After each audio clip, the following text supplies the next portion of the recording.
Personne ne t'a jamais appris à gérer l'argent. Comprendre pourquoi des millions de personnes travaillent dur toute leur vie, sans jamais être libres financièrement. Et surtout, quoi apprendre à la place. Si l'école rendait riche, les professeurs seraient millionnaires. Pourtant, on nous a tous dit, travaille bien à l'école, trouve un bon emploi, et tout ira bien. Alors pourquoi autant de diplômes sont stressés, endettés et financièrement bloqués? Aujourd'hui, je vais t'expliquer ce que l'école ne t'a jamais appris sur l'argent, et pourquoi ça te coûte cher. Sommaire annoncé. 1. Le mensonge de l'école. 2. Employé contre entrepreneur. 3. La pièce manquante. 4. Une leçon tirée du livre. 5. Prenez votre liberté. Chapitre 1. Le mensonge de l'école. L'école t'apprend à être compétent, pas à être libre financièrement.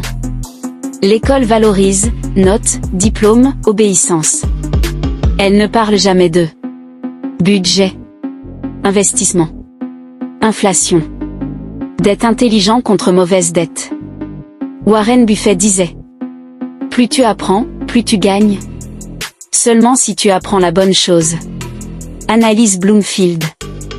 Le manque d'éducation financière est un frein structurel à la création de patrimoine. Les revenus sans stratégie égale vulnérabilité économique. Chapitre 2. Employé contre entrepreneur. Ce n'est pas une guerre de status, c'est une différence de logique mentale. Employé, sécurité revenu plafonné. Entrepreneur, risque revenu. Le vrai sujet, qui contrôle ton temps et tes revenus? Robert Kiyosaki disait, tu ne deviens pas riche en travaillant pour l'argent. Tu deviens riche en possédant des systèmes. Analyse Bloomfield, la diversification des revenus est la base de la résilience financière.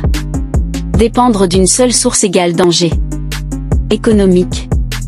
Chapitre 3, la pièce manquante. Tu ne manques pas d'argent. Tu manques de méthode. Pourquoi travailler plus ne règle rien? La méthode, A. Gérer. B. Protéger. C. Faire croître. Les experts Bloomfield disaient, la liberté financière est un système, pas un salaire. Chapitre 4, une leçon tirée du livre. Lire ne suffit pas. Appliquer change tout.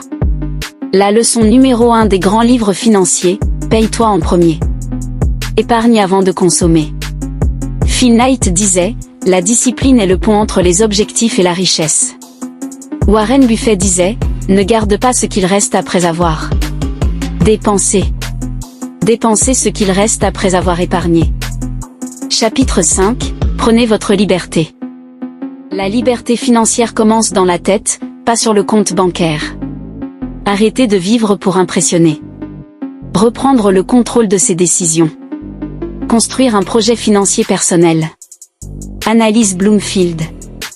Les individus financièrement libres planifient, anticipent, investissent progressivement. Conclusion forte, l'école t'a appris à suivre dans le système. Mais la liberté financière, tu dois l'apprendre ailleurs. La bonne nouvelle? Il n'est jamais trop tard pour reprendre le contrôle. Ici Armel Deza.